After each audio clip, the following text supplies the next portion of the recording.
Go ahead. So that if someone arrested, I would be the nurse in charge. So I had. If someone passed away. Oh yes, if Yeah. someone's heart stopped, Okay. that I would know how to respond with both the machinery and the drugs and everything. So KathrynKuhlman had been admitted to the CCU unit in Hillcrest Hospital. Now, she had an enlarged heart from what we had been told. She had had valve surgery several months earlier in a nearby hospital and had some complications and wasn't recovering well. I remember that because we had heard that. But, okay, go ahead, please.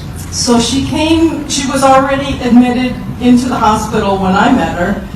The other nurses got to know her during the week that I was off taking my course to learn how to become an intensive care nurse. I never spoke to her alive. The night I came on was my first ever night as a charge nurse. I was nervous, and there were only 2 patients in coronary care. Normally you'd have 6. So I was myself and 1 nurse's aide. And So it was Miss Kuhlman and some other lady in the Yes. in the other room. And the other lady was fairly stable. Ms. Kuhlman was not. She had cardiac arrested on day shift. They had done a code. They had revived her. She was on a respirator, non-responsive. So even when you pinpricked her fingers, she wouldn't pull away. When you tried to get a response out of her, there was no response. She was not triggering the respirator at all. It was breathing for her. Her heart was beating. Her kidneys were failing. She was very sweaty. When I checked her over, I tried to find a pulse on her wrist, and I couldn't feel one. Considering how frail and small she was. People don't realize how frail she was even before she passed. You could have taken your hands, put them around her waist, and your fingers would have touched. She was that thin. Oh, I lifted her up in bed myself when I was trying to get her repositioned. What did she, I mean, she was quite frail when I saw her the last time. Probably she was way more when you saw her. Well, she weighed less than 80 pounds. She was tiny. When I listened to her heart and her lungs at the beginning of the shift, I was concerned about her. The respirator was doing all the work, but her lungs were still having some problems with fluid. Her cardiac monitor was stable at that time. She was in a normal sinus rhythm, which you would hope for. And Margie and I repositioned her, rubbed her, suctioned her. That's the other nurse. That's my nurse's aide. Okay. So we did everything you would do for somebody in intensive care. This is something you would do every 2 hours. So we got her settled in for the first 2 hours. Then I went and checked the other lady. And then I went to the nurse's desk to write up my notes. And then Margie and she was sort of teaching me the routine of night shift. We were playing a little game. And I remember looking up at the monitor just as she went from a normal sinus rhythm to a straight line. Well, I just had my course, and you don't do that. You might go into 10 different rhythms in between good and dead, but you don't go perfect dead. So my feeling was that she had sweated off a lead because she was quite sweaty. So if you don't have all 3 leads on, you can get a straight line, and it's not the person, it's the machinery. So I thought it was the machinery. I stood up to walk into her room, which was not as far away as the keyboard, and I took 2 steps towards her room. I hit the button to record, and I actually did manage to record the normal rhythm to the straight line. And as I stepped towards her room, we lost all the power.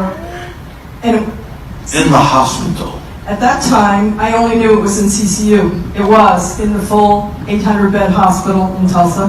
That is amazing, and I'll tell you why in just a minute. Go ahead.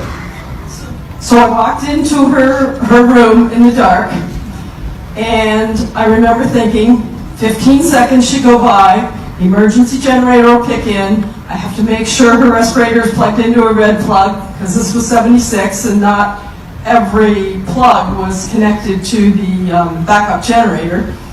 So I'm in there in the dark. I can feel that all 3 tabs were still on. And I thought, wow, maybe this wasn't a mechanical problem. Why did I get the straight line?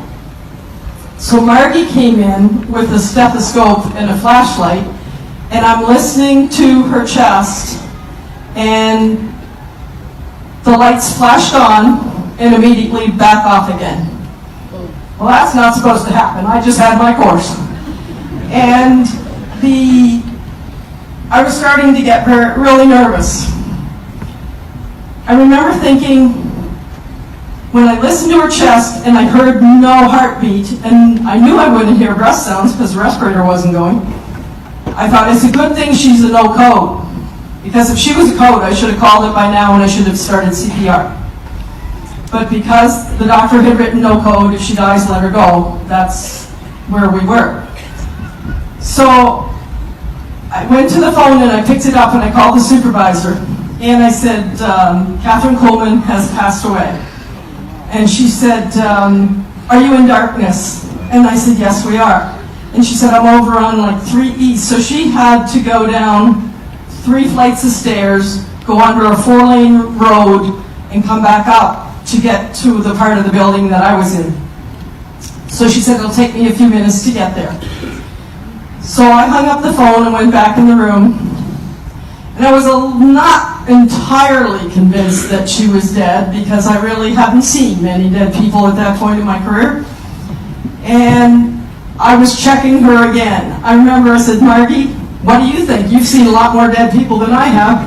And she said, well, now, Joyce, use the nurse. She has to make these decisions. Oh, okay. So while I was listening and feeling and touching her, Now listen to this. the absolute warmest, thickest, most overwhelming smell of roses absolutely flooded the room. It was so hot and so thick, I had trouble staying in the room and breathing. You nurses couldn't breathe in there. We had to step back just this far back so that we were in the main part in order to breathe. The supervisor arrives. By this time, the lights were back on, respirators going. It didn't matter. She was passed, even I could tell that. And she said, well, this is where the smell is coming from. I could smell it on 3 East, and as I came through the tunnel, Wait, the lady could smell it? in the part of the building that was on the other side of the 4-lane road. And as she came through the tunnel, the smell, the aroma got stronger and stronger. And when she came into CCU, she said, this is where that smell is coming from. And I pointed to Katherine's room and I said, that is where the smell is coming from. And she said, well, you guys aren't allowed to have roses in here. Everybody who smelled it called it roses. No one said flowers. It was so roses. And I said, we don't have any flowers in here. And she said, okay. So she goes in and she is checking her heart and her breath sounds, and she says, and she pronounced her dead, which in Oklahoma a supervisor is allowed to do if the person is in Oklahoma. And that was 1 a.m., something like that she said. So she says to me, what was the time of death? Dang, that was the one thing I did learn in my course. I should have looked at my watch, and I didn't want to let on. So I did a little quick sneak peek, and it was, I don't remember anymore, but it was like 1:10 or 1:15, so I picked AM. So I picked the minute in the middle. I said 1:13, so she records time of death. So you'd been there for 2 hours, Yes, just about when got to go home. yes. You told me last night that the other nurses told you that she predicted when she would die. When day shift came on in the morning, do you want me to tell the Tink Wilkerson part in the No. middle? When day shift came on in the morning, they said, where's KathrynKuhlman? And I said, well, she passed away last night. Well, they were so excited. They had gotten to know her. They loved her. They taken her as their own, and they ran to the chart, and they started flipping back through the pages, and here they said she predicted the date and time of her death. Well, not only was the February 20th right, the 113 was there. Wow. Did you believe that? And she told the nurses prior Yes, that she would go at 1:13 a.m. on the 20th. exactly. And they had written it in the notes. And I was a little perturbed. I said, well, that should have been on the Paradox. I would have been watching her more closely instead of playing it in. And they said, well, I said, did she make any other predictions? And they said, yes. The only flower she wants at her funeral is roses. And I hadn't told them about the smell. I slumped into a chair, fought off tears, and I said, I can't handle this. I don't understand what's happening. And a very old nurse, she must have been 50. That time you were 20, okay. That's fine.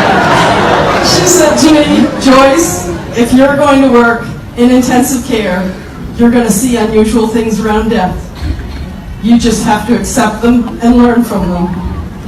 And I spent my career asking or assigning myself any patient that might die.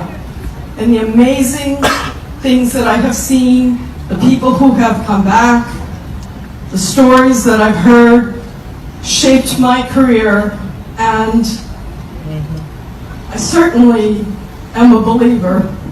When did you give your life to the Lord Jesus? That October. I went to a friend's house and she said, well, Joyce, have you ever prayed the prayer to commit yourself to Christ? And I said, no, how's it go? And she said, well, you just have to ask God, ask Jesus to be your Lord and Savior. So that night I was driving home from Oklahoma, from Texas, and my car started to drive itself. As I was praying the prayer, I became so fixed on one star in the sky, I thought I better pull over. And when I tried to pull over, my car wouldn't slow down when I put the brakes on. What do you mean drive itself? You didn't tell me that last I night. didn't tell you that last night. My car was driving itself. I let go of the wheel, I took my foot off the gas, and I just fixed on this one star in the sky. And I started singing Angels We Have Heard on High. And then I wasn't singing in English anymore. And since I was Presbyterian, I didn't know what was happening.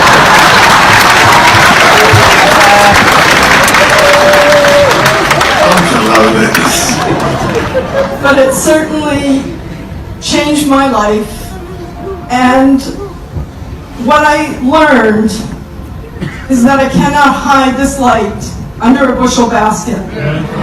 And now that I have let my RN license become inactive, I'm no longer afraid to stand up in public and tell this story, and someone will believe. So don't picture the gray-haired lady you're looking at now. Picture the 20-year-olds. That's who it was.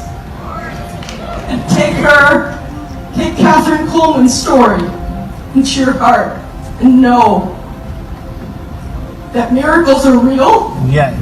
that God is alive, Yes.